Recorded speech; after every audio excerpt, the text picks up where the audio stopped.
material que básicamente condensa todo lo que vamos a ver en el curso.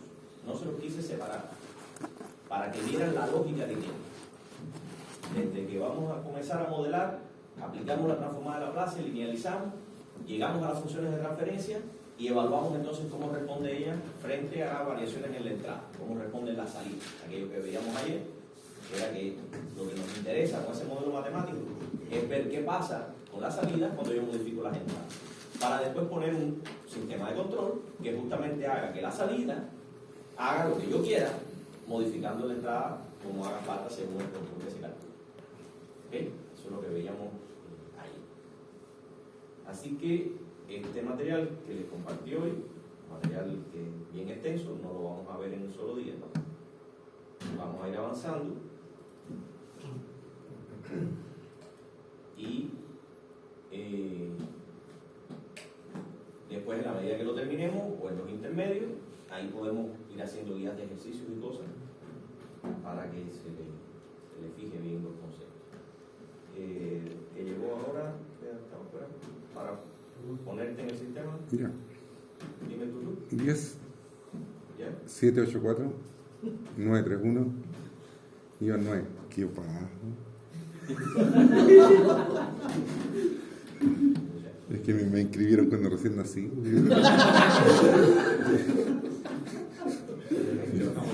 Sí. Estaba en el vientre, me inscribieron.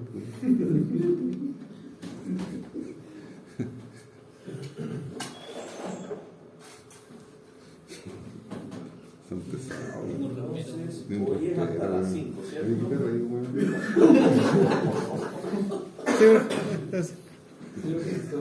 Bueno, ya. Vamos a continuar hoy entonces con teoría. No vamos a hacer práctica todavía, no tendría sentido, tampoco hemos dado contenido como para hacer ejercicio ni nada. Entonces mi intención es compartirles todo este material, mostrárselo completo y después ir a hacer un ejercicio. Y aquí mismo, en la medida que van saliendo conceptos y cosas importantes que haga falta reforzar de este material, ahí pasamos y entonces yo le hago algunas demostraciones, algunas cosas para que le vaya quedando cómodo el entender esto que vamos a hacer. Bien, entonces vamos a ver hoy lo que sería el modelado de esos procesos que veíamos ayer. Un poquito recordando lo que veíamos ayer, hablamos de las plantas o los procesos que tenían entradas, que podían ser manipulables, son las que yo puedo modificar, podían ser perturbadoras, que son las que yo no puedo hacer nada, y al final ahí ocurría un proceso que daba como resultado una salida que yo podía medir o que podía ser estado del sistema. ¿Ya? Pues esa salida era la que podía ser eventualmente objetivos de control, y para eso entonces yo iba a poner un controlador, iba a comparar esa salida con el valor deseado, iba a aplicar entonces una ley matemática que iba a calcular lo que tendría que aplicarle a la entrada del proceso para que se modifique y haga lo que yo. Entonces, ¿cómo obtener ese modelo del proceso? Es lo que vamos a ver a lo largo de todo este material. Vamos a ver particularmente lo que es el modelado de un propósito de control, porque a nosotros no nos interesa una ecuación matemática cualquiera. Lo que nos interesa es una ecuación matemática que nos describe el comportamiento del proceso. Bien, dejando bien claro cuáles son las entradas de esa ecuación matemática o de ese conjunto de ecuaciones matemáticas y cuáles son las salidas. ¿Ya?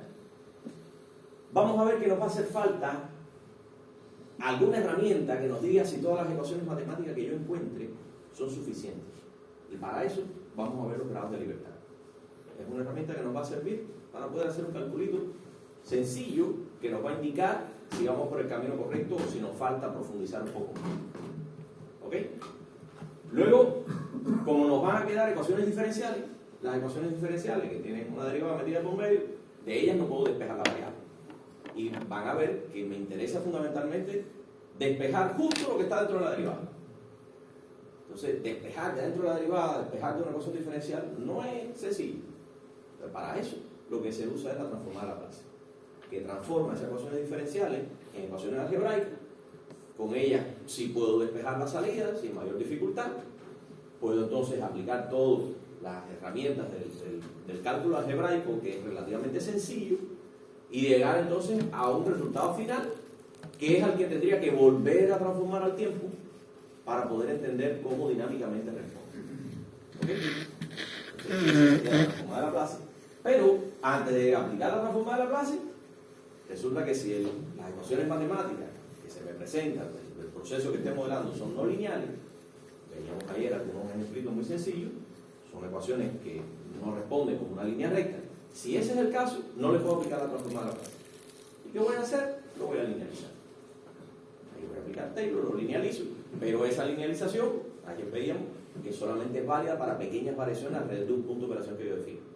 Si me alejo de él, ya esa aproximación a línea recta de lo que es una curva no es válida. Yo tendría que recalcular el punto de operación. Pero bueno, por lo pronto, para pequeñas variaciones alrededor de ese punto de operación, yo sí puedo decir que eso es válido, que la curva se parece a una recta. ¿Ok? Ahí le aplico la transformada de Laplace y ya obtengo las funciones de transferencia, el modelo y todas las cosas. ¿Y cuál sería mi objetivo? Mi objetivo es ver, cuando yo modifique las entradas, cómo responde temporalmente la salida. Si tiende a un valor y se estabiliza, si se va al infinito, si oscila, esas cosas son las que me interesan. Por tanto, después que tenga el modelo, lo que me interesa es evaluar la respuesta temporal con que responde ese modelo frente a variaciones en la entrada. ¿Ok? Y ese es todo lo que me corresponde a mi dar. Bien, tanto este material empieza desde la A hasta la Z de todo lo que yo les tengo que dar en el curso. Como les decía, para poder profundizar en todas estas cosas, de Logata, en los capítulos 2, 3 y 4, recuerden que el 1 es el introductorio que les comentaba ayer, ahí tienen todo lo que es modelado, transformada de Laplace, función de transferencia, y en el 5 en particular, respuesta temporal. Ya hasta ahí llegamos. Y en el Chemical Process Control, tienen el capítulo 4 y 5, lo que es modelado, lo que es el análisis de los grados de libertad, que no están en Logata, por eso se los quise poner también. Y en el 7 y el 8, lo que es la transformada de Laplace, al estilo de lo que vamos a ver aquí, sin tener que profundizar tanto en eso. ¿Okay? Como les decía ayer, a mí mi objetivo es que ustedes disfruten el curso, no que lo sufran. ¿Okay? Así que vamos a ver las cosas que realmente nos hacen falta después de la práctica. Bueno, comenzando, tenemos que tener bien claro que para controlar bien un proceso, primero hay que conocer cómo funciona. Si no, lo que voy a estar es dando palos al cielo. Si conozco en particular el modelo dinámico de esa planta que yo quiero controlar, la síntesis del controlador, o sea, el cálculo de esa ecuación matemática que yo tengo que poner en el controlador, que ayer algunos me mencionaban, un PID, sí, efectivamente es un controlador, pero hay muchos más. El cálculo de esa ecuación matemática puede hacerse analíticamente. O sea, si yo conozco el modelo matemático que representa el proceso que quiero controlar, el cálculo del controlador también lo puedo hacer matemático, porque es como despejar variables y ahí lo tengo listo. O sea, no tengo que ir a ciegas a llegar a la planta y empezar a poner numeritos a ver si le ayudo. Claro, hay controladores ya un poquito más avanzados que incluso tienen un botoncito de autoajuste. Usted lo pone, cierra el lazo, le da autoajuste, le hace unas pruebitas, hace unas cosas, vuelve medio loca la planta de vez en cuando, pero se autoajusta. Porque son técnicas de control también, técnicas adaptativas que se están aplicando ahí. Y entonces ya él reconoce cuáles son los parámetros con los que funciona y empieza a funcionar. Pero eso no funciona perfectamente bien, porque es un autoajuste ahí que está hecho para que funcione, pero no es lo mejor, no es lo más óptimo, no es lo más eficiente. Entonces, si lo hacemos nosotros con conocimiento de causa de lo que tenemos que poner en esas ecuaciones matemáticas, siempre será mucho mejor. Y además de eso, si conozco el modelo y analíticamente, o de la forma que sea, calculo el controlador, entonces puedo ver cuál es el desempeño de ese sistema sin tener que aplicárselo a la planta todavía, porque tengo toda la representación matemática de lo que va a ocurrir. Tengo la planta, tengo el controlador, lo simulo y veo si realmente está haciendo lo que yo quiero que haga. Una pregunta, es que no sé si lo estoy relacionando bien, pero por ejemplo, centro de la planta yo quiero relacionarlo con unos finales de carrera, por ejemplo. Yo sé que los parámetros son X e Y. No sé si usted se refiere a trabajarlo con más exactitud. ¿O sí. Sí. Pon tú que eso sea, por ejemplo, una herramienta de qué sé yo, ¿cómo se llaman estos? Los que son por desbaste en mecánica. Estas cosas que son XY, máquinas XY, que pueden hacer dibujos, puede ser una cortadora láser, por ejemplo, puede ser un roteador, una CNC, pero planar, digamos. ¿A eso te refieres tú? yo voy a ir un poquito más allá. Lo que tú te estás refiriendo es el final de carrera. Llego allá, tac, corto y apago el control. O vengo para el otro lado, tac, corto y apago el control. Pero imagínate que tú te quieras además meter entre medio y tú quieras controlar cuánto se tiene que mover ese carrito en X, cuánto se tiene que mover en Y, para poder hacer una figura y poder hacer un trazo perfecto y hacer un corte láser de una pieza que tú necesitas. ¿Ya? Entonces, dinámicamente, eso, por lo general, lo que tiene es un motor de corriente directa o de alterna o lo que sea, pero tiene un motor. Y a ese motor tú le tienes que aplicar voltaje. Si tú le aplicas voltaje a un motor, el motor se embala en velocidad, ¿verdad? Pero tú lo quieres en una posición exacta. Así que tú tienes que estar midiendo posición, tienes que estar aplicando voltaje, midiendo posición, y cuando llega a la posición, bajar el voltaje, pero no llevarlo a cero, porque a lo mejor tú estás aguantando cierta carga, y esa carga requiere que tú de todos modos le estés dando alguna corrientica para que él se mantenga en esa posición. Entonces, toda esa dinámica de cómo responde el motor en posición, en la medida que yo le voy aplicando voltaje, esa es la planta que yo necesito controlar. Yo tengo que sacar una ecuación matemática que represente un bloque que cuando yo le aplique voltaje me indique en su salida a qué posición va a llegar. Entonces, si yo tengo modelado eso matemáticamente, yo lo que necesito ahora es encontrar qué ecuación matemática le pongo a un controlador. Ya me estoy dibujando un poquito de cosas para que se vayan haciendo la idea. Piensen que yo tengo ese sistema, que es un sistema de posicionamiento, que es un motor, digamos, con sus cosas. Este es el plotter. Yo tengo aquí para aplicarle el voltaje a un motor, al motor de la X, y el voltaje al motor de la Y. Y a la medida que yo le aplico un voltaje aquí, yo obtengo una posición en X y una posición en Y. Aquí adentro, o sea, eso no responde instantáneamente. Yo no es que yo le pongo un voltaje aquí y esto va a la posición 10. Le pongo 5 voltios y eso va a la posición 10. No, no es así. Eso responde dinámicamente. Entonces, aquí hay una serie de ecuaciones matemáticas diferenciales que son los que modelan este proceso. ¿Y cuál sería mi objetivo después?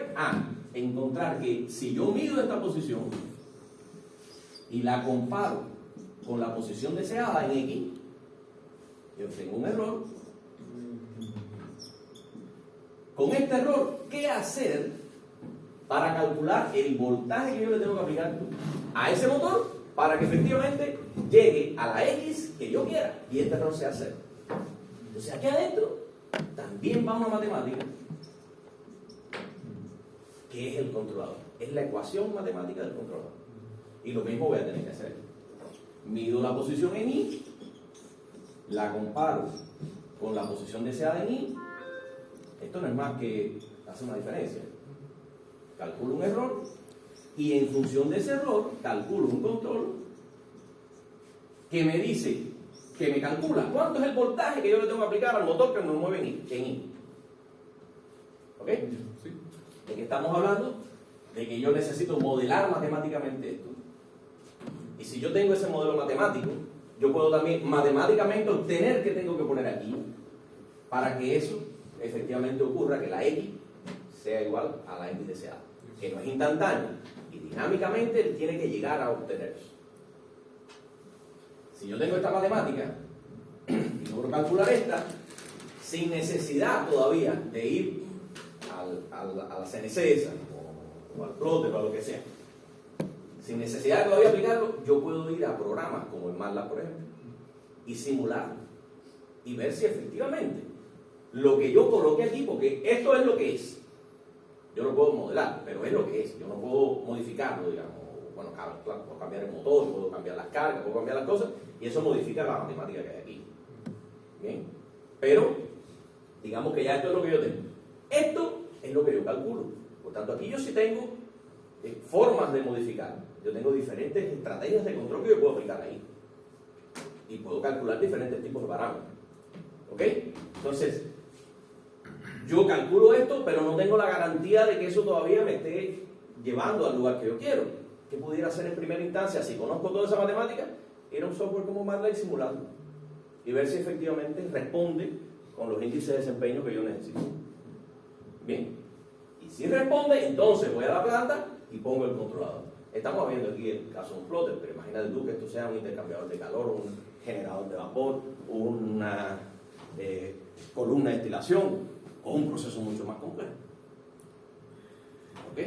Siempre podría hacer eso si es que conozco el modelo dinámico con el cálculo del controlador y en simulación, sin necesidad de ir a la planta, que si fuera una columna de destilación, tendría que estar haciendo pruebas y si salen mal y si el controlador lo puse mal.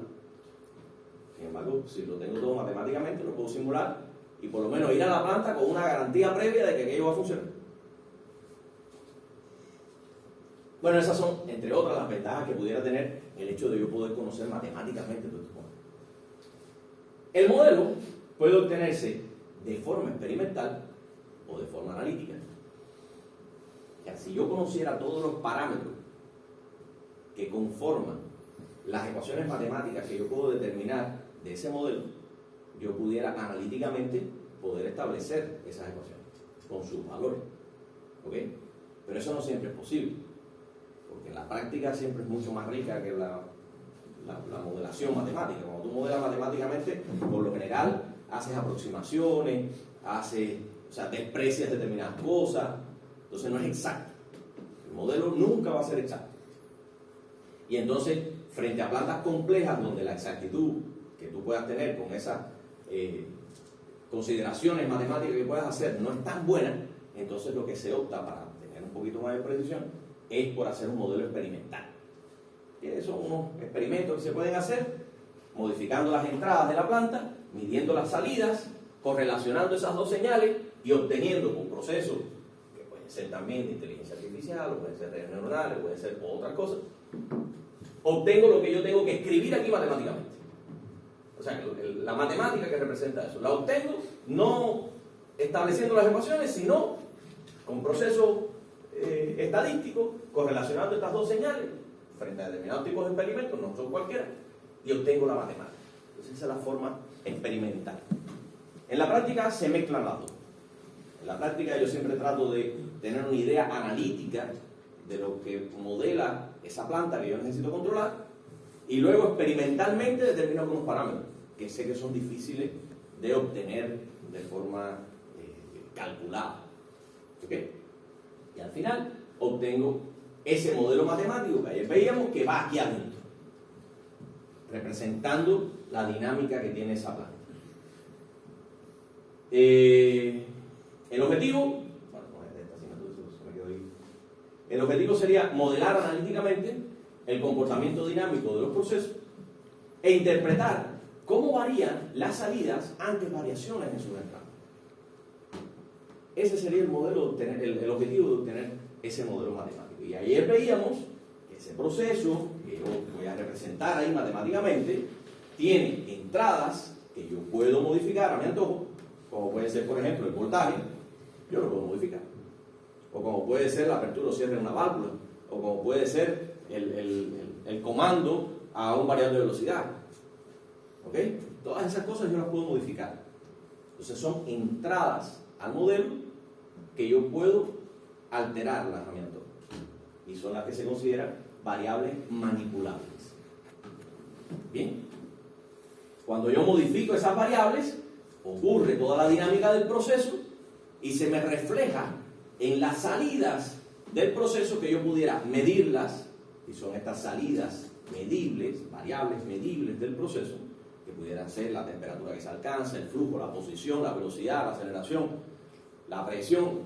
Esas son las variables de salida de los modelos, que no todas las puedo medir, o al menos no todas, a lo mejor siempre las mido, pero en definitiva siguen siendo salidas. Pero hay estados del proceso, hay variables que están ahí adentro que pudieran ser no medibles. Algunas son medibles, otras no. Bien, y les contaba ayer también que no solamente existen estas variables de entrada que yo puedo manipular, sino que pueden haber otras variables de entrada también al proceso, entran a ese modelo matemático, pero que yo no las puedo manipular, y son las que voy a considerar como perturbadoras. Temperatura ambiente, temperatura que vienen del proceso anterior, a lo mejor un flujo que me imponen de un proceso anterior, cosas que yo no tengo acceso a su modificación en mi proceso. Bien, pero sí inciden en la respuesta de mis variables, de las variables de salida de mi proceso. ¿Okay? Entonces existen básicamente estos tipos de entrada, que serían las manipulables y las perturbadoras. Algunas perturbadoras las puedo medir, otras no las puedo medir. La gracia de medirlas es que las pudiera utilizar en el algoritmo de control. Si no las puedo medir, tengo que diseñar algoritmos de control para que rechacen esas perturbaciones y me dejen la planta en el valor que yo quiero, independientemente de que ellas ocurran aleatoriamente. Y están entonces las variables que en definitiva son los estados del proceso, algunos medibles, no medibles y otros medibles, que son los que pudieran salir y yo puedo utilizarlos en los lazos de realimentación de control. ¿Ok? Bien. Veamos entonces lo que sería el modelado con propósito de control. Y vamos para ello a ver, insistir en que necesitamos en esa planta que yo voy a modelar tener bien claro cuáles van a ser mis variables manipulables, cuáles van a ser las variables perturbadoras y cuáles van a ser las variables a controlar, que son las salidas. ¿Ok? Entradas manipulables, entradas perturbadoras y salidas que pueden ser objetivos de control.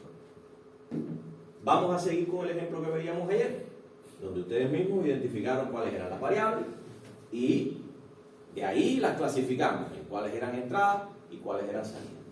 De las entradas, cuáles eran perturbadoras, cuáles eran manipulables, y las salidas, cuáles podían ser los objetivos de control.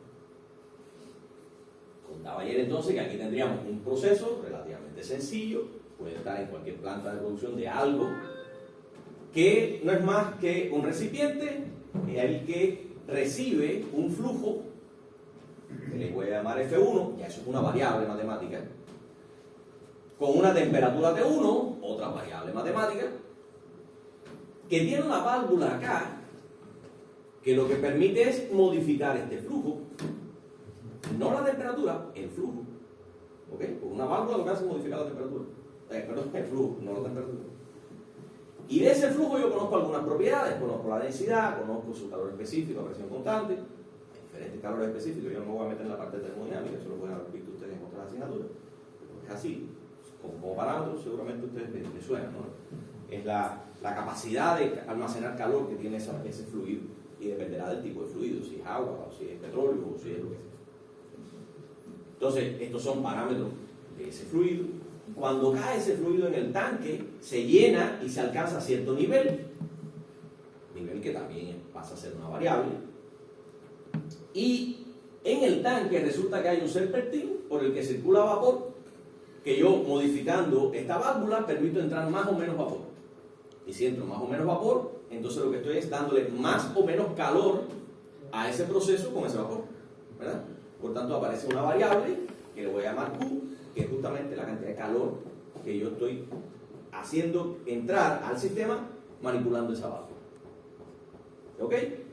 Por tanto, si yo a este fluido que venía con una temperatura T1 le suministro calor, él entonces dentro de ese tanque alcanza otra temperatura, que le voy a llamar T2. Les contaba ayer que había entonces un agitador ahí, que no es una variable, no lo voy a tener en cuenta para nada, pero simplemente para ingenierilmente yo entender que la temperatura 2 va a ser homogénea en el tanque. No en este punto, ni aquí, ni acá, sino en todo el tanque se va a alcanzar la temperatura 2 porque yo lo voy a estar rompiendo.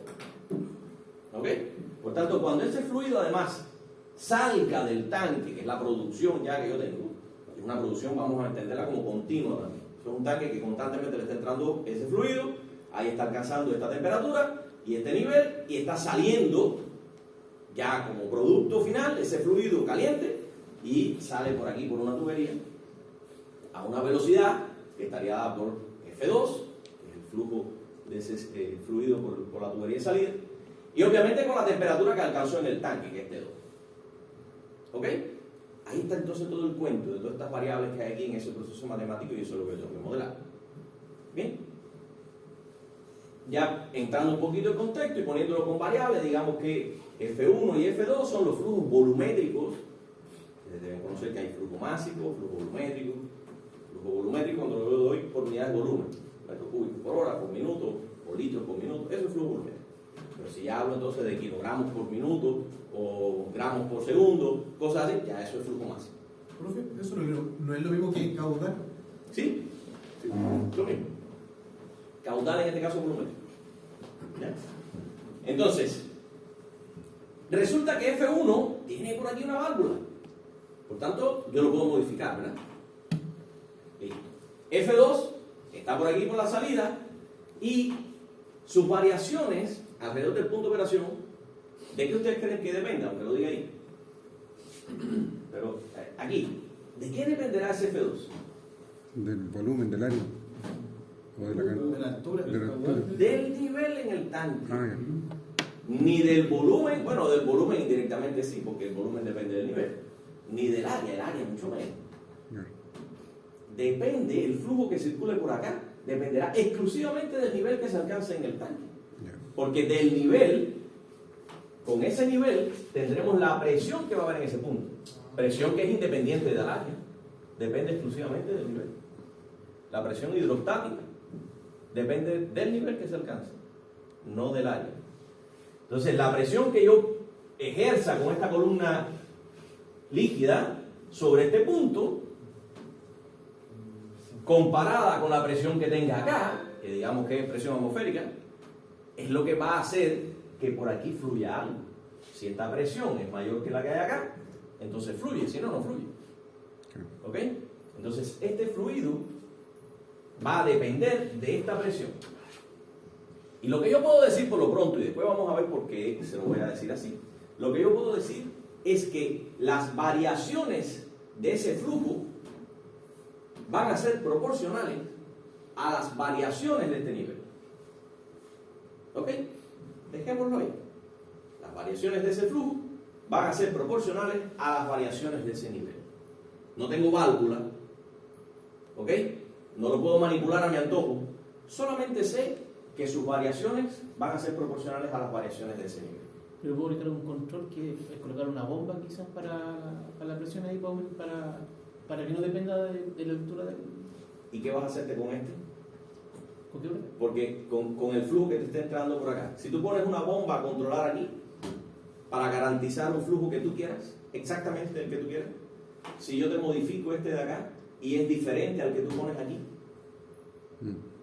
entonces si este es mayor que este, el tanque se te desborda. Si este fuera menor que el que tú garantices por aquí con una bomba, entonces el tanque se te vacía. Entonces hay que tener cuidado con eso. Hay que ver dónde yo pongo el elemento de control. Y por ahí va a hacer falta los grados de libertad que les comentaba. ¿Ok? Profe, ¿y no puede ser como un control de volumen del tanque? Sí, tú puedes controlar el volumen, porque si tú conoces el área por el nivel es el volumen. Ah, ya. Entonces, en realidad lo que se hace es un control de nivel, no de volumen, sino de nivel. Tú mides nivel con un sensor, un ultrasónico, un capacitivo, o el que sea. Tú mides nivel y controlas ese nivel. Hasta ahí vamos a llegar. En ese caso, creo que la bomba tendría que ser retroalimentada por un sensor, ¿no? La bomba. Sí, Si tú pones una bomba aquí, sí. no se suele usar una bomba aquí si tienes un fluido por acá, o sea, si tienes la manipulación por acá. O sea, ¿cómo tú podrías poner una bomba por acá si tú lo que tienes aquí es una perturbación? Ah, ya. ¿Entiendes? O sea, la bomba también se usa como elemento de control, pero normalmente succionando un tanque que puede tener cualquier nivel, para poder entonces de ahí extraer cualquier cantidad de flujo que tú necesites. ¿Entiendes? No puede ser que tú controles flujo por acá y controles flujo por acá. Porque si controlas flujo por la entrada y por la salida, ocurre entonces lo que les estoy diciendo. Si tú pones set point diferentes en la entrada y en la salida, el tanque se te puede o desbordar o secar. Claro. Porque lo que tiene que ocurrir en todo momento cuando ese sistema funcione de forma estable, en una producción continua, lo que tiene que ocurrir es que todo lo que entre tiene que salir. Porque si no, entonces o se desborda o se seca. Claro. ¿Okay? Por tanto, hay que tener cuidado. Si yo voy a establecer una estrategia de control, no puedo establecer una estrategia de control en dos puntos que impliquen flujo de entrada y flujo de salida. Porque si son diferentes, el sistema de control lo va a tratar de hacer. Pero tú sabes que físicamente puede ocurrirte entonces un accidente. Pero por ejemplo, si el nivel quiero mantener un nivel de 30%, cuando baje de 30 se activa la válvula, ¿cierto? Para que inyecte. ¿Esta de acá? Sí. Incluso no cuando baje de 30. Ahí estás pensando tú en un control discreto, on-off. Ah, ya vi. ¿Bien? Y nosotros aquí vamos a apuntar a control continuo. Que se mantenga siempre en 30. En 30 o en 35, o incluso, Claro. piensen ustedes, aquí lo estoy poniendo con un tanque, pero piensen, y tú estás pensando en el nivel, pero piensen que eso es un reactor químico. ¿Ya? Muchas veces los reactores químicos requieren que para que la reacción química que ocurra en él sea lo que yo necesite, a lo mejor son múltiples reacciones lo que está ocurriendo, requieren un perfil de temperatura. Requieren que cuando el producto entre se tenga determinada temperatura y que esa temperatura después suba a tanto y después caiga a tanto. Eso es un perfil de temperatura en un reactor químico. ¿Ya? Y eso yo lo puedo hacer con esto. Y no sería un control de que cuando llego a cierta temperatura apago y cuando llego a otra enciendo. No, porque yo tengo que seguir ese perfil. ¿Y cómo yo sigo de forma continua ese perfil con las velocidades de aumento y decremento de la temperatura? Abriendo y cerrando esta válvula, pero no en on-off, porque no garantiza la exactitud que yo requiero, sino de forma continua. Entonces yo tengo que estar midiendo temperatura, comparando con el perfil que yo quiero y abriendo y cerrando esta válvula en función de lo que está ocurriendo. Entonces, pasemos a un nivel superior, no pensemos en controles on-off, vamos a pensar en controles continuos, donde yo requiero, por ejemplo, en el caso del plotter, no posicionarme en un punto, sino seguir una trayectoria. Entonces no es ponerme aquí en 10 centímetros y después en 28. No. Es ir a 10, después a 10,5, después a 20, después a 30. Siguiendo una curva. Porque esa curva es la que me garantiza después el corte que yo requiero para obtener la pieza que necesito. Entonces es un control continuo. Entonces, bien, tendríamos el flujo 1 y el flujo 2. Flujo 1 que ya veíamos que es a través de una válvula, flujo 2 que lo que puedo decir ahora es que es proporcional al nivel. O sea, sus variaciones van a ser proporcionales a las variaciones del nivel. Hablábamos también de las temperaturas. Temperatura 1, que es la temperatura con que entra el fluido a mi sistema, al proceso que yo estoy modelando, que me aclaran, y eso lo puedo determinar yo en la planta, que depende del proceso anterior. Es una variable sin duda, ¿bien? Pero depende del proceso anterior. Y yo estoy en este. Por tanto, es una variable que yo no la puedo modificar. Cambia, porque es variable, pero yo no la puedo modificar. Yo, aquí, en este. ¿Ok?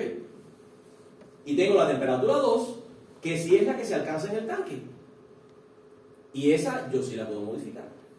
Porque para eso entonces tengo el control de la válvula del serpentín. ¿Ok? Entonces, esa es la temperatura que se alcanzaría ahí en el proceso. Pero ojo, que esa temperatura que se alcanza aquí no solamente depende de cuánto calor yo le suministre, sino que también varía en función de T1. O sea, T1 la va a alterar. Es algo de lo que incide sobre esa temperatura 2. Tengo entonces también el calor que suministro por el serpentín en función de la cantidad de vapor que yo permita hacer circular por ahí. Tengo el nivel del líquido en el tanque, que varía en función de lo que entre y lo que salga, porque de eso dependerá el nivel. Y tengo también 3 elementos que están dentro del modelo, de alguna manera, pero que son constantes, que sería la densidad, la capacidad calorífica y el área de la sección transversal del tanque. Son letritas también, es parte del modelo matemático, pero son constantes, porque ya eso es la física del proceso, el diseño del tanque y de las cosas. ¿Okay? Bien, ¿cuáles serían mis posibles objetivos de control? ¿Cuáles serían las salidas de mi proceso? Aquí, obviamente, la temperatura que alcance el fluido en el proceso es uno de mis objetivos de control, que pudiera incluso relacionarlo con lo que sería la calidad de lo que yo estoy haciendo. Si eso fuera un reactor químico, la calidad de la reacción química depende de la temperatura que yo alcance. ¿Okay? Entonces yo puedo vincular que esa temperatura es, en este ejemplo, que es relativamente sencillo, es justamente lo que me está indicando la calidad con que yo estoy trabajando. ¿Bien? Por otra parte, tengo también el nivel de líquido en el tanque. Otra variable importante, ¿no? Y que de ella dependerá la seguridad de ese proceso. Porque si el nivel es muy alto, se puede desbordar. Y si el nivel es muy bajo, puede quedar expuesto el serpentín y explotar. ¿Se quema? Como decía alguien. ¿Ok? Entonces el nivel es otra variable de salida, es otro posible objetivo de control. Y por último tengo también el flujo de salida. Ese es otro elemento que está saliendo, otra variable de salida de mi proceso, que lo puedo relacionar con lo que sería la productividad de mi proceso.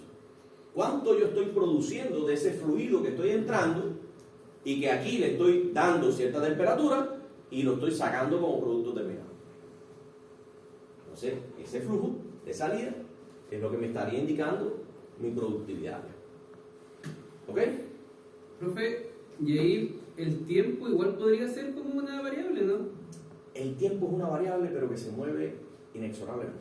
Porque, no El sé, tiempo cambia y no lo puedo ir a parar, pero avanza. porque Pero es una variable, sí. no sé, porque es un proceso como continuo, ¿cierto? Si yo digo, ¿cuánto tiempo demora el tanque en llegar a la temperatura que yo quiero? Todas mis variables, de hecho, yo las voy a representar en un gráfico en el tiempo. Y por ejemplo, el nivel, yo lo voy a representar en un gráfico del tiempo.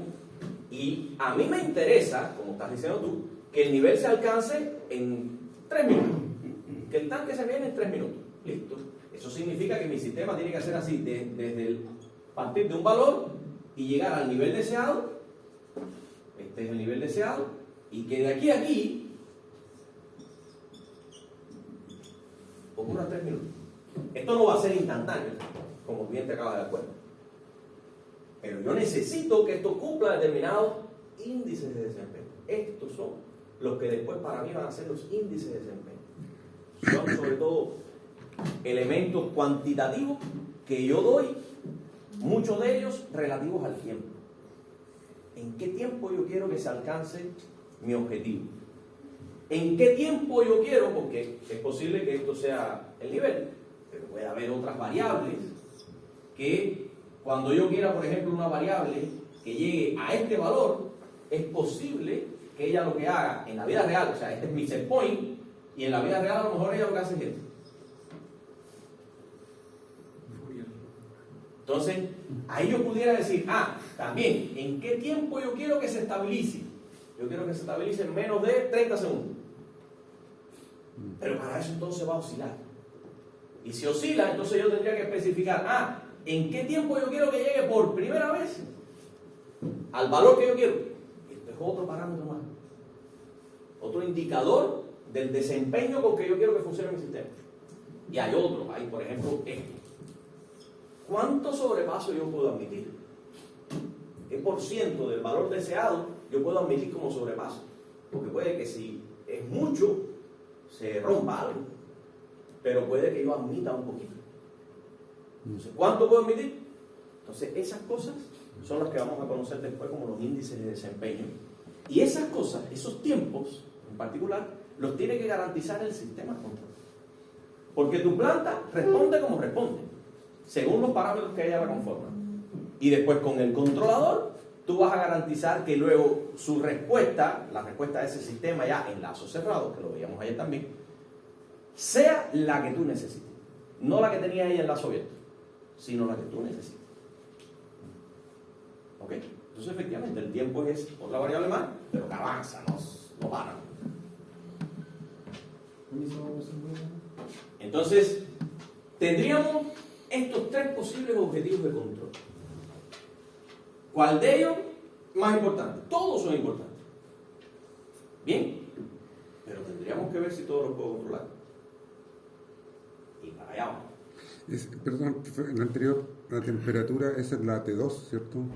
Sí, temperatura alcanzada por el fluido. La que se alcanza aquí es T2. No la que viene, sino la que se alcanza. Ese es tu objetivo de control. No podría ser objetivo de control tuyo T1. T1 a lo mejor es un objetivo de control de la planta anterior, de la planta que está encadenada con esta. A lo mejor ahí se controla T1, pero tú aquí no la puedes controlar. Aquí lo que tú podrías controlar es T2.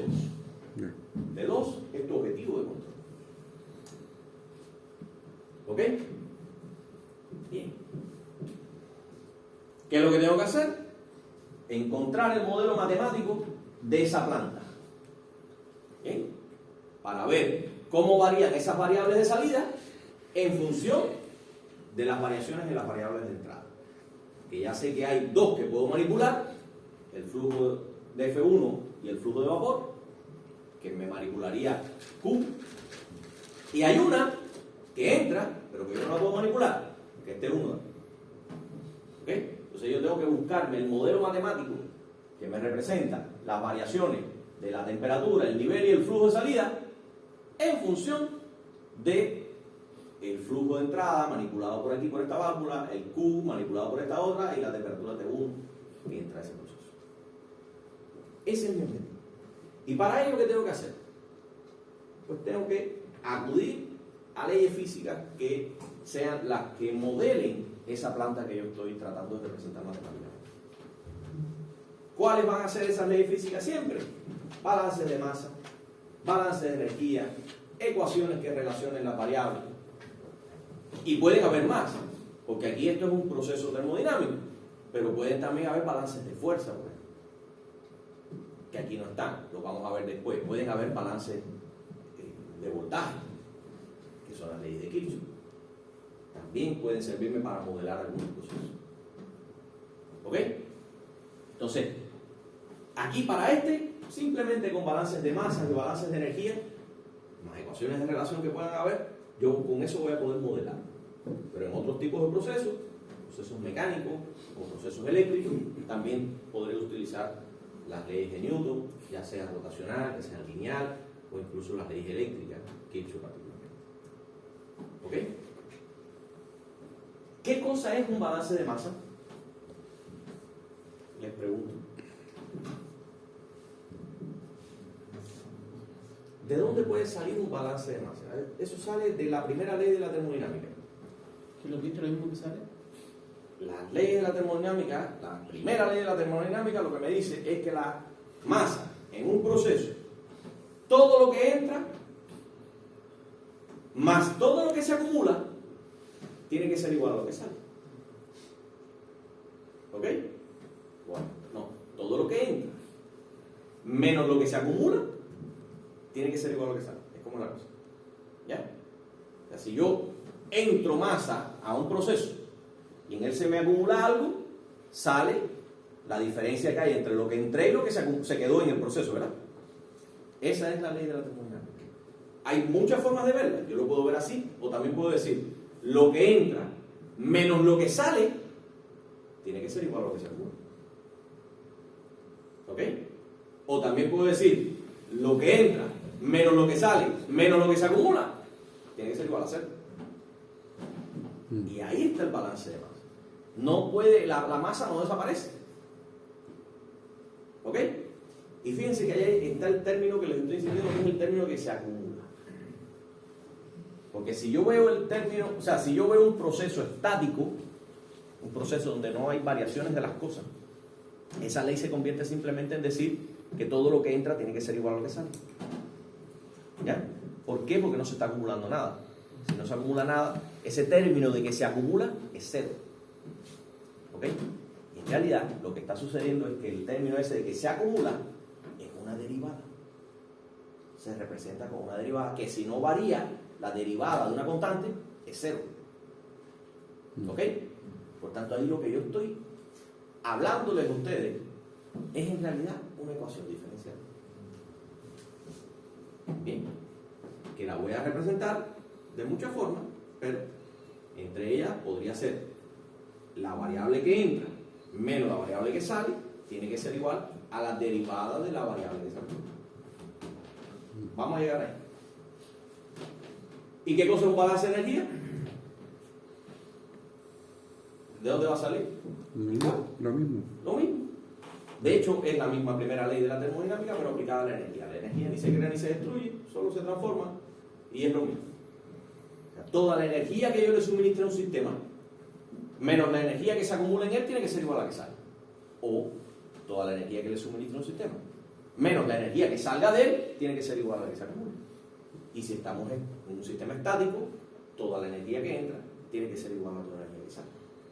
¿Y las pérdidas, profe? Es parte de la energía que sale.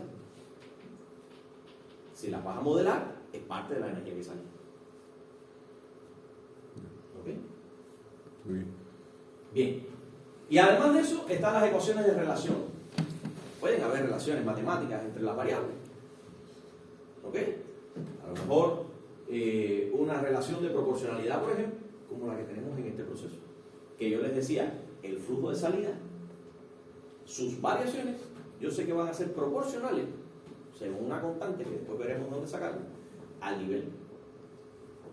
Entonces ahí hay una relación.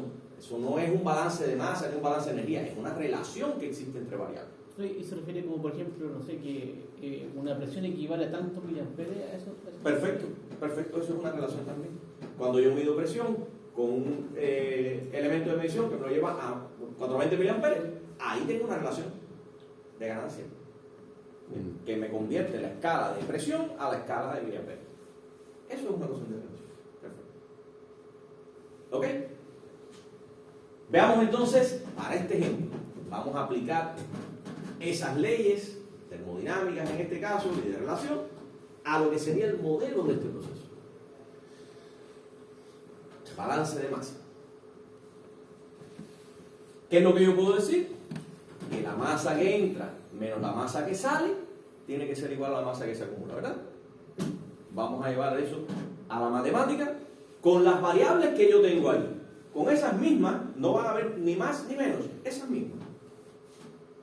Si yo conozco el flujo volumétrico que entra a ese proceso, ahí yo lo que tengo es la cantidad de volumen que yo le estoy suministrando al proceso, ¿verdad? Los metros cúbicos, digamos, que le estoy suministrando. Vamos a decir que ese es el volumen de entrada. Yo le eché 1 metro cúbico al proceso, ¿verdad? Pero la ley termodinámica no me habla de balance de volumen. Ojo con eso. La ley termodinámica me habla de balance de masa. Así que yo tengo que saber cuánta masa yo le eché al sistema, no cuánto volumen. Pero lo que tengo es el volumen. ¿Cómo de volumen lo llevo a masa? Si yo tengo el volumen de una sustancia y quiero ver la masa que tengo de ella, ¿qué necesito? Masa por G. La densidad. Si yo el volumen lo multiplico por la densidad, ahí tengo la masa. ¿Ok? Y esa entonces es la masa que yo estoy entrándole a ese sistema. ¿Cuánta masa estoy sacando del sistema? Digamos que es el volumen de salida por la densidad. Vamos a suponer que no cambie la densidad. Aquí podría haber una reacción química que efectivamente me cambie la densidad. Pero no estamos hablando de eso. Estamos hablando de que la densidad se mantenga constante, pues simplemente le estoy aumentando la temperatura de ese fluido. Sigue siendo el mismo fluido. No cambia. Entonces, esta sería la masa que sale. ¿Verdad? ¿Y cuánta masa se acumula en el tanque? El área, el volumen total. El área. ¿Cómo obtengo el volumen del tanque? El área por la altura. El área por el nivel. Ese es el volumen del tanque. Pero ese volumen, ¿cómo lo lleva a masa? Por la densidad.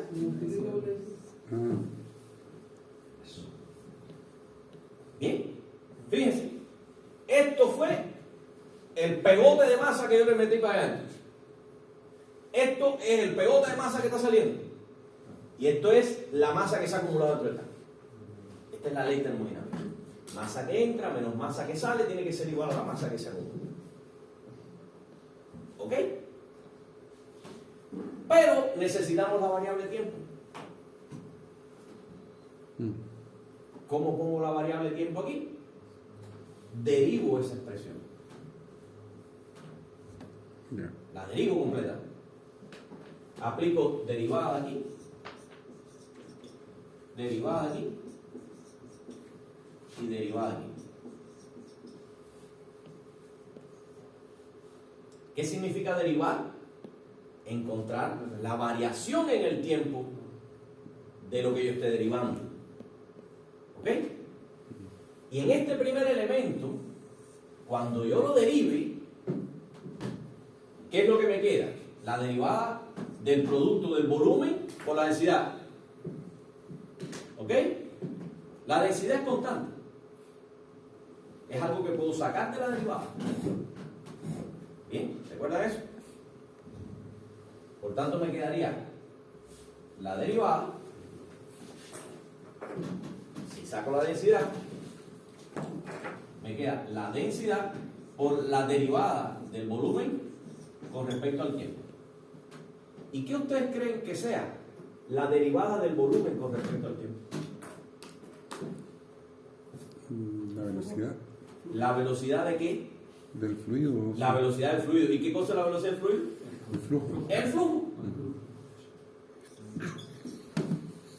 Densidad por F1. ¿Ok? F1 en el tiempo, porque es una variable. Lo mismo pasa aquí, ¿verdad? Menos la densidad por el flujo de salida. ¿Ok? Y esto tiene que ser igual ¿a quién? Bueno, aquí el área y la densidad es la derivada de esto. El área y la densidad, yo sé que son constantes, salen de la derivada. Área, densidad. Y vamos a dejar la derivada del nivel ahí. Porque el nivel es una de mis variables, no tengo por qué, aquí sí, porque el volumen no era mi variable. Mi variable es el flujo. ¿Ok? Que al aplicarle la derivada, ya lo tengo. ¿Ok? Pero aquí el nivel es mi variable, así que lo voy a dejar dentro de la derivada. ¿Qué me apareció aquí? ¿Una ecuación de qué tipo?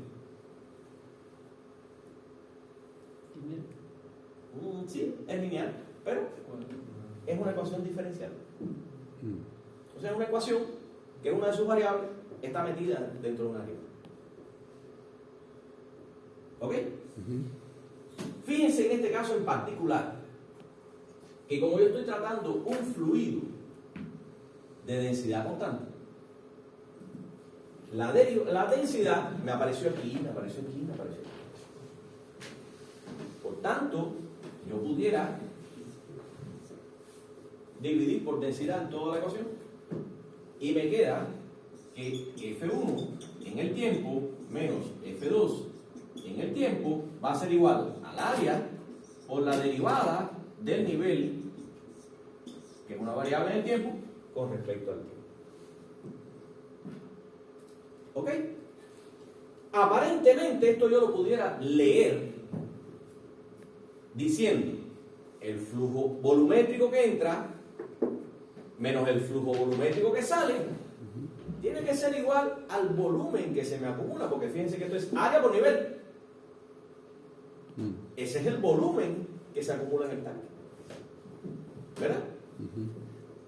Pero les decía ahorita que la ley termodinámica era con respecto a la masa, no con respecto al volumen. ¿Por qué? Porque esto ocurrió en este caso en particular porque la densidad es constante. Pero ¿y si yo trabajo con gases y los aprieto y los hago más densos, o los expando y los hago menos densos? Entonces la densidad de los gases que pudieran estar entrando no necesariamente es la misma, y la densidad del gas que está saliendo no tiene por qué ser la misma de ninguna de estas dos. Por tanto, no se me van a cancelar las densidades y voy a tener que seguir trabajando aquí. ¿Okay? Entonces, si trabajo con fluidos incompresibles, me pasa esto.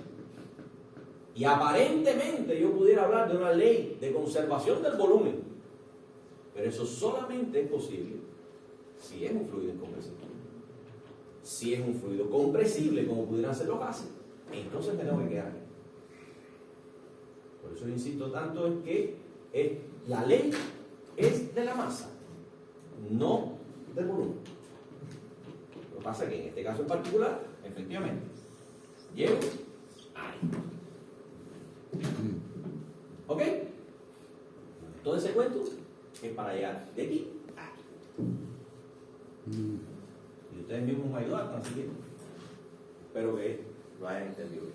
líquidos son incompresibles. Los líquidos todos son incompresibles. Es una propiedad de los líquidos. Su densidad puede cambiar por su composición química, pero ellos en sí son incompresibles.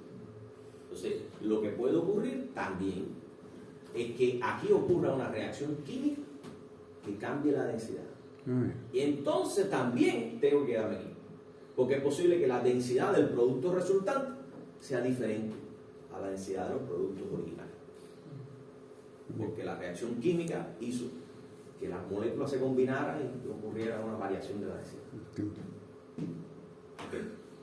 Por eso es muy importante saber que la ley lo que balancea es la masa. Estamos hablando de un fluido que siempre el mismo fluido constante que entra y que sale. Claro, estamos hablando aquí del mismo fluido. Claro, si le agregamos otro aparte como un aditivo, algo, ahí no podríamos Ahí considerar- pudiera haber un cambio. Claro. ¿Ok? Bien, esa es una primera ecuación que me aparece para expresar la relación que existe entre el nivel y el flujo de entrada y el flujo de salida. Y es una ecuación lineal, sí. No tiene términos no lineales, que pudieran ser raíz cuadrada, el inverso, el producto de dos variables, el seno, funciones trigonométricas. Esas cosas son no lineales. Aquí no hay ninguna de ellas. Es una ecuación lineal, pero es diferencial. ¿Y cuál es una de mis salidas aquí? El nivel. ¿Y cómo yo despejo el nivel de ahí? No puedo, porque está dentro de arriba. Ya vamos a ver después que no hacemos paso. ¿Ok? Bien. Primera ecuación que me sale, lineal, pero diferencial. Vamos al balance de energía.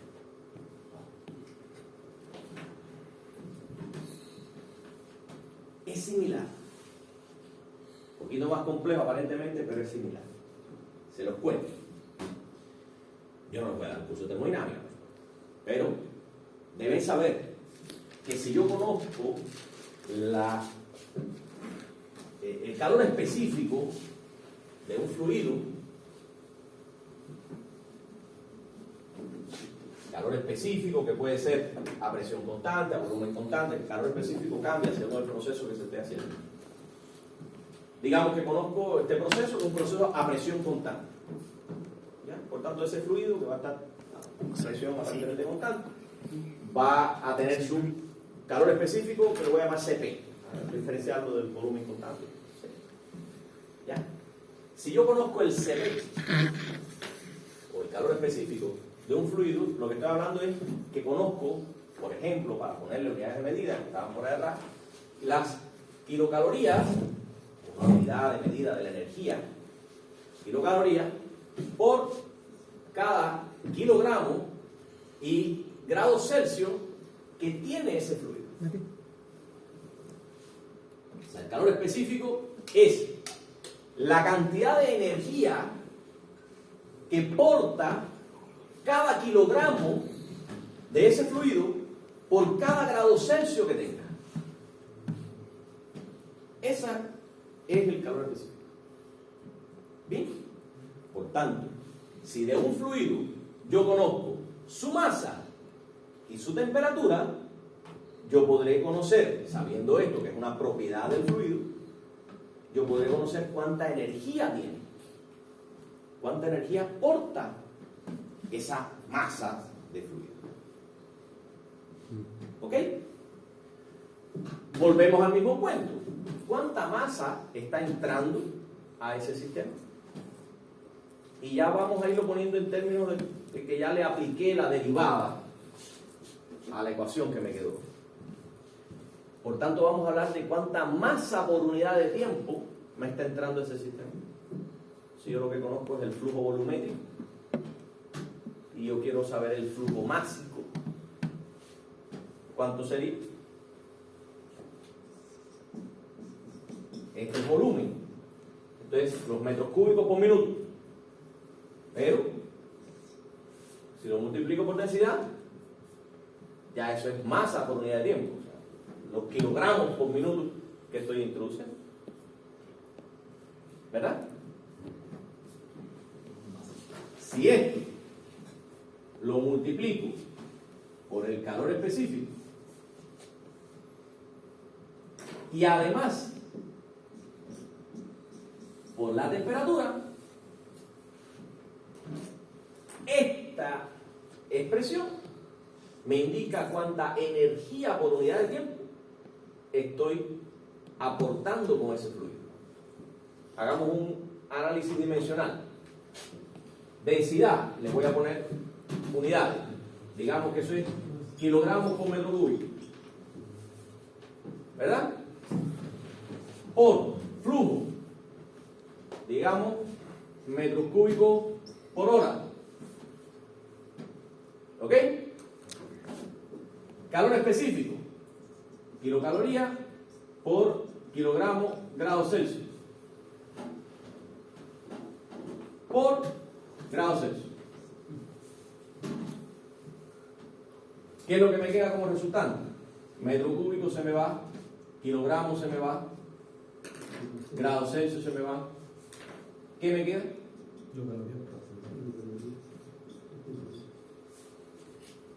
O sea, la cantidad de energía por unidad de tiempo que entra con el fluido F2.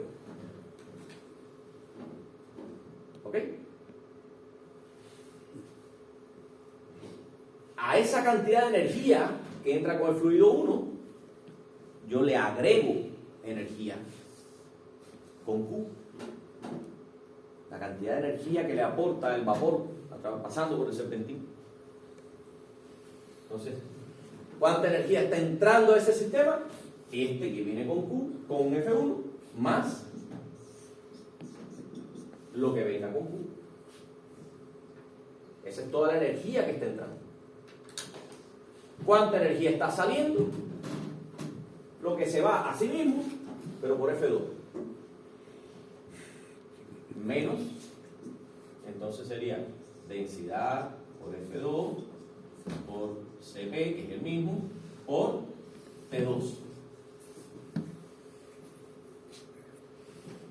Energía que entra, la suma de estas dos, menos energía que sale, tiene que ser igual a la energía que se acumula, que es la ley termodinámica. Voy a borrar esto. Ahí donde escribió el F2 después por Cp. Cp, si es esto mismo, Ah, ya. pero con F2 y T2. Ya. Y eso tiene que ser igual a la energía que se acumula. ¿Cuánta es la energía que se acumula? La masa que hay dentro del tanque, que sería la densidad por el área por el nivel, densidad por área por nivel es volumen por densidad es masa, por el calor específico, por la temperatura de adentro en el tanque, pero la derivada de todo esto en el tiempo. Porque aquí, o sea, se lo hice rápido, no sé si me lograron seguir, pero yo puedo partir de no haber aplicado todavía la derivada y hacer lo mismo que hice allá y hablar de la masa, aquí hablando entonces de volumen, ¿ya? Y después derivar, y cuando derivo ya tengo flujo.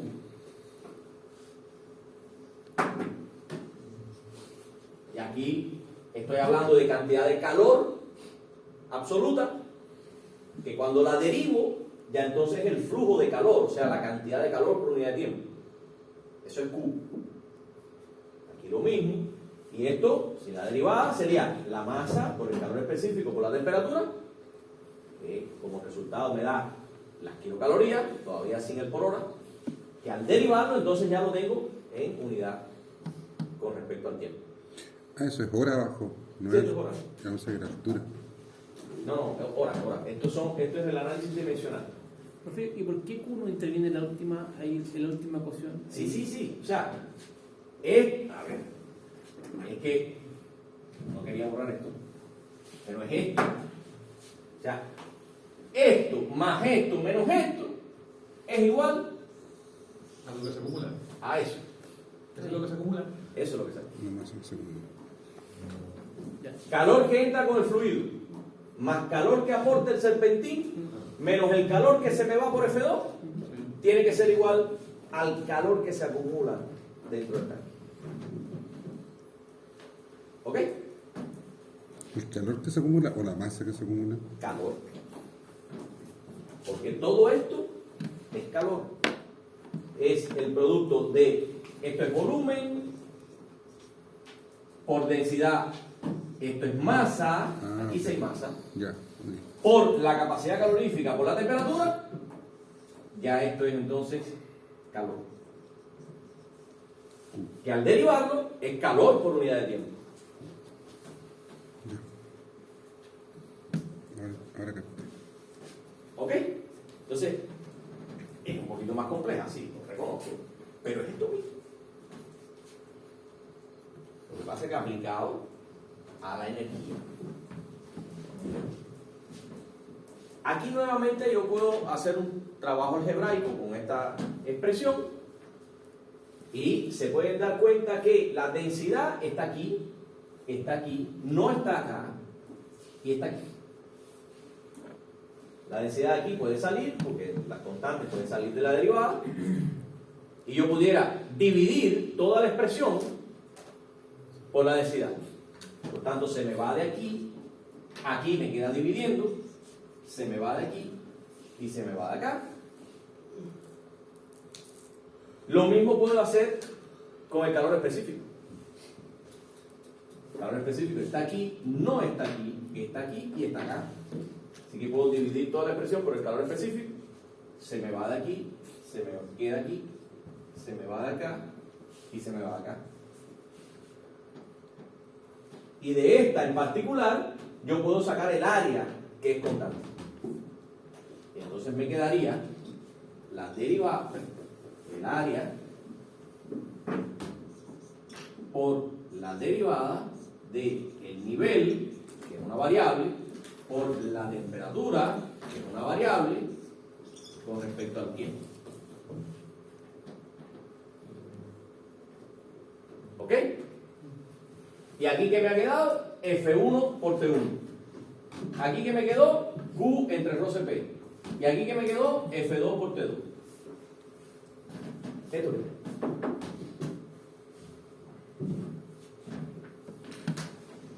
¿Ok? Ahora, esta expresión obviamente es diferencial también. Tiene de hecho dos variables metidas dentro de la derivada. ¿Y será lineal?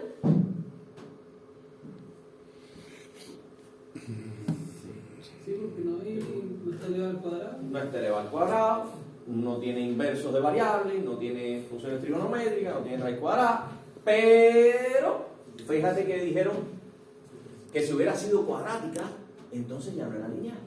Y es verdad, no está ninguna de sus variables multiplicadas por ella misma, pero sí hay una variable aquí multiplicada por otra. Y como mismo el producto de una variable por ella misma es una parábola, el producto de dos variables también es una función no lineal. Aquí hay una no linealidad, aquí hay una no linealidad, aquí hay una no linealidad. Esa ecuación no es lineal. ¿Ok? Entonces, no linealidades aparecen siempre que vean cuadrática o cúbica o lo que sea, inversos de variables, funciones trigonométricas, raíces cuadradas y productos de variables. ¿Ok? Eso también es un elemento no lineal. ¿Ok? Bien. Tenemos esta expresión. Recuerden que aquí podíamos hacer un balance de masa, un balance de energía, y teníamos también una ecuación de relación, que era la que me decía que las variaciones del flujo de salida, yo podía decir que eran proporcionales a las variaciones del nivel. ¿Ok? Así que eso lo voy a expresar matemáticamente también. Y les insisto, no es que el flujo de salida sea proporcional. Cuando yo hablo de una proporcionalidad es porque multiplico una variable con una constante, ¿verdad? Como una ganancia, la ecuación de relación. No es que el flujo de salida, F2, sea proporcional al nivel, no. Lo que yo puedo decir es que las variaciones del flujo de salida, ese delta que hay aquí, es porque estoy representando con esto las variaciones del flujo de salida. O sea, el flujo de salida menos un valor de él en estado estacionario, en el punto de operación, en el punto estable. ¿Ok? O sea, este delta lo que me está representando son las variaciones del flujo alrededor del punto de operación. ¿Ok? Y lo mismo con el nivel. Yo no estoy hablando del nivel en su valor absoluto. Yo estoy hablando de las variaciones del nivel respecto al punto de operación. Y esa proporcionalidad que yo puedo establecer es que las variaciones del flujo de salida son proporcionales a las variaciones del nivel. Y más adelante vamos a ver por qué. ¿Okay? Conservaría a punto de operación significa que H0 significaría la altura máxima. No. H0 es el nivel de operación estable. Es el nivel que se alcanza cuando todo, no es el promedio tampoco. Cuando todo lo que entra es igual a lo que sale. Cuando esta expresión, todo lo que entra es igual a lo que sale, se alcanza la estabilidad. ¿Verdad? Porque si todo lo que entra es igual a lo que sale, ya no cambia nada más. Cuando lo que entra es diferente a lo que sale, el nivel cambia. Eso es lo que te está expresando esta ecuación. Mientras estas dos cosas sean diferentes, esto será igual a un número y por tanto esta derivada será igual a un número y por tanto ese nivel está cambiando. Si su derivada es igual a un número, es porque él está cambiando. Pero si su derivada es igual a 0, es porque él no está cambiando.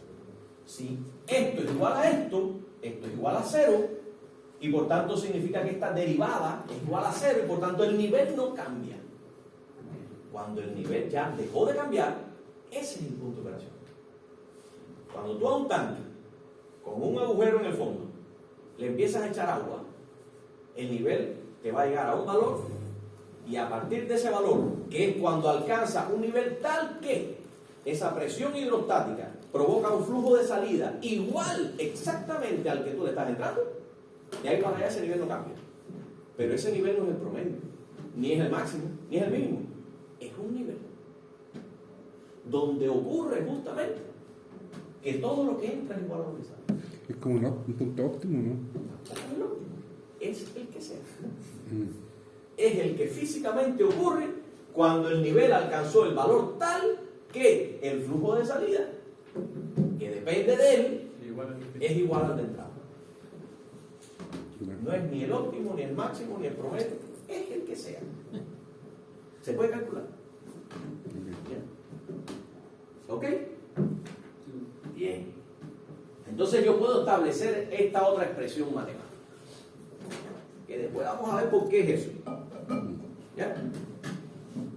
Entonces, resulta que para esa planta yo tengo dos ecuaciones de estado, que le puedo llamar, que son esas dos ecuaciones diferenciales que me salieron, una del balance de masa y otra del balance de energía. Y además de eso tengo una ecuación de relación. Tengo por tanto tres ecuaciones. ¿Recuerdan en matemática cuando se resolvía el sistema de ecuaciones? Sí. Sí. Pues yo tengo tres ecuaciones. Bien. Y tengo además, las puedo contar, tengo además 6 variables. Que son flujo de entrada, flujo de salida, temperatura de entrada, temperatura de salida, nivel y calor. 6 variables. 3 ecuaciones, 6 variables. Eso en matemática no era soluble. ¿Verdad? Porque en matemática siempre les dijeron, tengo que tener el mismo número de ecuaciones que de variables para poder resolver el sistema de ecuaciones. Y aquí resulta que tengo 3 ecuaciones, 6 variables. Pero yo puedo saber, tengo clasificada, que de salida tengo 3. temperatura 2, nivel El flujo 2. y flujo 2. 3. Y de entrada, yo sé que tengo T1, que es una perturbadora, F1, que es una manipulable, y Q, que es una manipulable. ¿Ok? Entonces tengo por ahí 3 salidas, 3 entradas, 3 ecuaciones, y además tengo 3 constantes, que están ahí metidas en las ecuaciones. ¿Ok? Bien. Llegado a ese punto, no sé si la cantidad de ecuaciones que ya tengo serán suficientes para resolver el problema. De hecho, me está haciendo ruido. Tengo más variables que ecuaciones. ¿Me harán falta más ecuaciones? No lo sé todavía. Y además, tengo el problema de que 2 de las ecuaciones son diferenciales. De ahí no puedo despejar sus variables. De aquí, por ejemplo, me interesaría despejar el nivel para poder calcularlo. Y no lo puedo despejar porque está metido dentro de una derivada. Y de acá me interesaría despejar la temperatura, porque ya el nivel capaz que lo haya logrado despejar de aquí, que está más sencillo. Entonces de aquí me interesaría despejar la temperatura, pero tampoco lo puedo despejar porque está metido dentro de una derivada. Entonces algebraicamente no puedo trabajar eso. Entonces tengo por un lado 3 ecuaciones, 6 variables, 3 entradas, 3 salidas. Pero aún así no sé si esa cantidad de ecuaciones son suficientes. De hecho me está haciendo ruido porque tengo menos ecuaciones que variables. Y además de eso tengo 2 de las ecuaciones que son diferenciales. Por tanto, algebraicamente yo no puedo resolver este problema. Todavía. ¿Ok? Para resolverlo, el primer de los problemas, el saber si esas ecuaciones son suficientes o no, vamos a utilizar el análisis de los grados de libertad. ¿Ok? Pero ¿dónde tenemos clase hasta las 5? Y ya son 5 y 6. Sí, entonces llegar a 5 10. Ya. Vamos a coger un break. Vamos a dejarlo hasta aquí. De todos modos, a mí me interesa ir despacito para que ustedes entiendan todo esto. La próxima clase partimos entonces ya con grado de libertad, que es lo que me va a permitir responderme esta pregunta. Bueno, eso no es una pregunta, pero responder si efectivamente ya esas ecuaciones son suficientes. Y después vamos a ver justamente transformada la clase para resolver el otro problema, que es que tengo 2 ecuaciones diferenciales. ¿Ok? Entonces, todo este material ya está disponible, está completo, es todo lo que vamos a ver en el curso. Ya faltaría poner la guía de ejercicio después.